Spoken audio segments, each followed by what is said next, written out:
क्या दिक्कत है? क्या समझ में आ रहा है? क्या दिक्कत है घर में? हाँ, कहीं दिखवाए हो? कहीं नहीं दिखवाए हो? और कुछ? बच्चे कितने? 2 लड़के। ठीक है। आपकी कोई समस्या? और तुम्हारा? अच्छा अच्छा, पुत्र को भी दिक्कत आ रही है। और बताओ, और कुछ? बोलिए हनुमान जी महाराज की। यही पूछना था। ऊपरी प्रभाव के कारण ये दिक्कतें आ रही हैं। ये अचानक से कभी पति को दिक्कत आती है, आपके सिर में भारीपन जैसा हो जाता है और पुत्र में दिक्कत आती है और एक प्रकार से किसी प्रकार समझ में नहीं आ रहा है कि करें क्या, उठक पुटक मची रहती है, दिक्कतें अचानक से सामने आती हैं, किसी प्रकार से मन नहीं लगता। इस प्रकार की समस्या है आपको। आगे धाम में जब आप परिक्रमा करेंगे तो एक हाथ पीछे रख देंगे हनुमान दास बाबा में और कहेंगे जो भी वादा हो यहीं रहें और हमारी ऊपर कृपा बनाए रखें। ठीक है, बाकी आप खोलेंगे नहीं, ये क्लेश आपका खत्म हो जाएगा। तुम थोड़ा सा, तुम भी शांति रहो, तुम भी थोड़ा सा माइंडेड सोच जाती हो। बाकी सास को गलत नहीं कहेंगे हम, लेकिन आपको लगता है कि सास ज्यादा क्लेश कर रही है, आपका कहना है, झूठ मत बोलिए, नहीं हम आगे बोलेंगे। आपका कहना यह है कि सास क्लेश ना करे, क्लेश ना करे, विवाद ना करे, तब ठीक रहेगा। लेकिन अशांति आपको उसमें ही बनी हुई है, आगे चल के शांति होगी, कृपा होगी, निश्चिंत रहे। अच्छा, क्या दिक्कत है?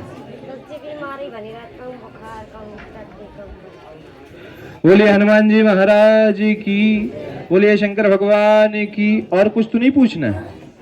क्या पूछना है? हाँ, सही से नहीं रहे। अच्छा, क्या दिक्कत होती? अच्छा, आप अपनी जगह ठीक हो, आप पे गलत इल्जाम लग रहे हैं, ये कहना उन लोगों के लिए पाप का हकदार है, लेकिन आप अपनी जगह ठीक हैं। आपको भी शारीरिक कष्ट बना हुआ है, जो पर्चा लिखा है वो पढ़िए आप, ठीक है। और थोड़ा सा ऊपरी प्रभाव का भी कारण आपके घर में बना हुआ है और बच्चे भी बना हुआ है। महाराज जी हम इनका पर्चा पढ़वाएंगे। ऊपरी प्रभाव बना हुआ है, शारीरिक कष्ट बना हुआ है, पुत्र को दिक्कत है, आराम होगा, चिंता नहीं।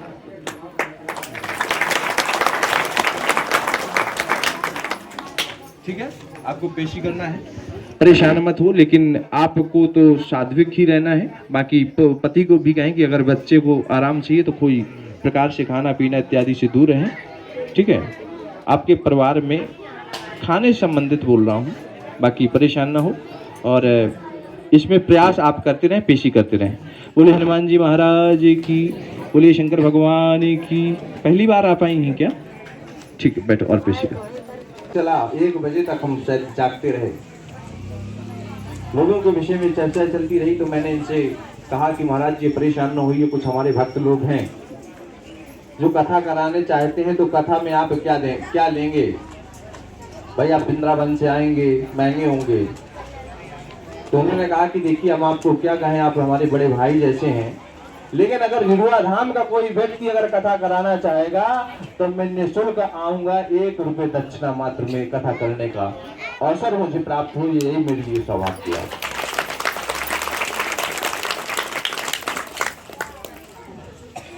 बोले व्यवस्थाएं वो देख ले, बाकी कथा करने का मेरा है। मैं आज से आपसे ये बोल के जा रहा हूँ कि अगर कोई भी ऐसे भक्त को कथा कराना है, मैं अवश्य चल कर आऊंगा और कथा करूँ।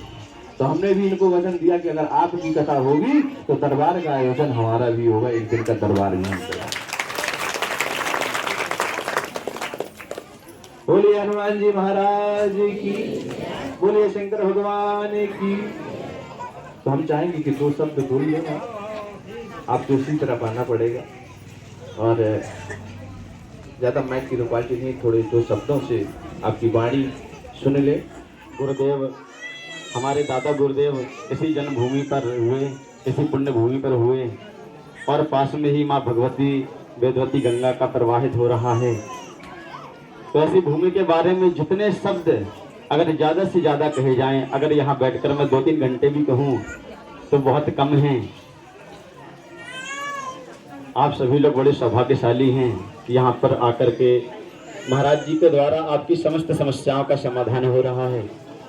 तो ज़्यादा से ज़्यादा लोग उनकी समस्याओं का समाधान हो भी चुका है और कुछ कर भी रहे हैं। और वर्तमान में बराबर हमें ये भी जानकारी हुई, यहीं पास में प्रसाद वगैरह का वितरण भी महाराज जी के द्वारा बराबर चल रहा है। तो आप सभी का सौभाग्य और हमारा भी कुछ सौभाग्य है कि जो हमें ऐसी भूमि पर आने का अवसर प्राप्त हुआ है, हनुमान जी महाराज के दर्शन का अवसर प्राप्त हुआ। तो ज़्यादा कुछ न कहते हुए, महाराज जी का समय भी एक निश्चित समय है, उसके बाद शायद दरबार भी एक निश्चित समय दरबार का भी है। तो आप समय देने के लिए बहुत बहुत धन्यवाद। बड़े भाव से एक बार जयकारा लगाएं। बोलिए हनुमान जी महाराज की जय हो, कृष्ण कन्हैया लाल की जय हो, राधा रानी सरकार की जय हो। जय जय श्री राधे। नहीं बता दो आज, रोज तो हम बताते हैं। हो गया पूरे कार हुआ कुछ का काम था। तुम देखिए, भगवान की भक्ति कभी सौदा नहीं होती है। तुम सोचो कि हम एक दो बार जल चढ़ा दें, हम महाराज 100 लोटा जल चढ़ाएंगे 2 मिनट, तुम 4 दिन में 100 बार चढ़ा दो गैर भाव के, तो कोई मतलब नहीं।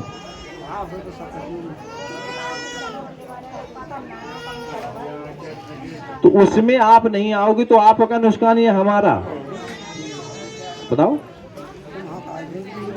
तो हमारा अगर ये लोग आए नहीं तो हमारा नुकसान है क्या? नहीं है ना।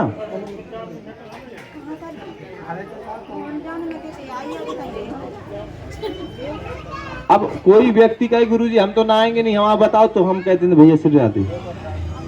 आप आइए तो भक्ति के रूप में आइए, कोई सौदा के रूप में मत आइए। बिल्कुल वेलकम नहीं है। वैसे भी भीड़ ज्यादा है, हमारे लिमिट से ज्यादा है। तो हम कह रहे हैं ना कि ये सौदा करने का कोई दुकान नहीं है। आप भक्ति है तो वेलकम है, आपकी सेवा में लोग लग जाएंगे। अगर ठोसता से आओ तो इधर वीवीआईपी की नॉट अलाउड, नॉट एंट्री है, सीधी सीधी बात है। अगर आप भक्त हैं तो आपके लिए भोजन की व्यवस्था, रुकने की व्यवस्था, हर चीज की सुविधा होगी। अगर आप भक्त नहीं हैं, आपके लिए वेलकम है।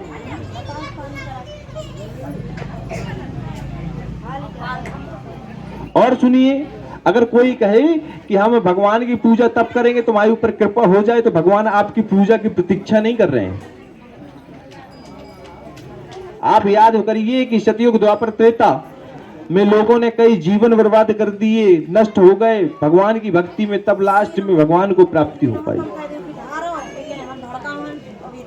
वही चीज है ना, वही चीज तुम्हें ये बता रहे हैं। आओ पंडित जी को भेजिए। आचार्य जी कहाँ हैं?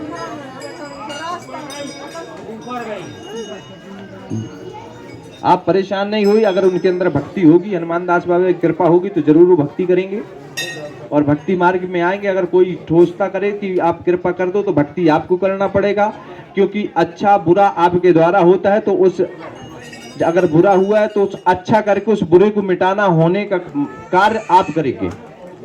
अगर आप 100 पाप करेंगे तो 100 पुण्य आपको ही करना पड़ेगा, हमें नहीं। हमें जो पुण्य करना है हम तो कर रहे हैं, दान धर्म पुण्य सबसे जुड़े हुए हैं, जितना बन रहा कर रहे हैं। बोलने की इच्छा नहीं होती है। और कोई बोल के पूजा करेगा, हमने इतने बार आए, हम 10 बार आए गुरुजी, तो उनका कहीं लाभ नहीं हो रहा, हमें स्वयं पता होता है। और जब भगवान की आप भक्ति कर लो कि हे प्रभु आप कैसे नहीं मानोगे, 1 बार में नहीं 2 बार में, हम तो जिंदगी भर के लाने यहाँ लग गए हैं तुम्हारे। मैं गारंटी लेता हूँ 3 मंगल या 4 मंगल से ज्यादा नहीं जा पाएगा और कृपा हो जाएगी। विश्वासम फलमदायकम। अगर आपकी जाकी रही भावना जैसे प्रभु मूर्त दिखी तुम तैसी। 2-3 बताने की, 1-2 बताना है? 1 बताने का बताने।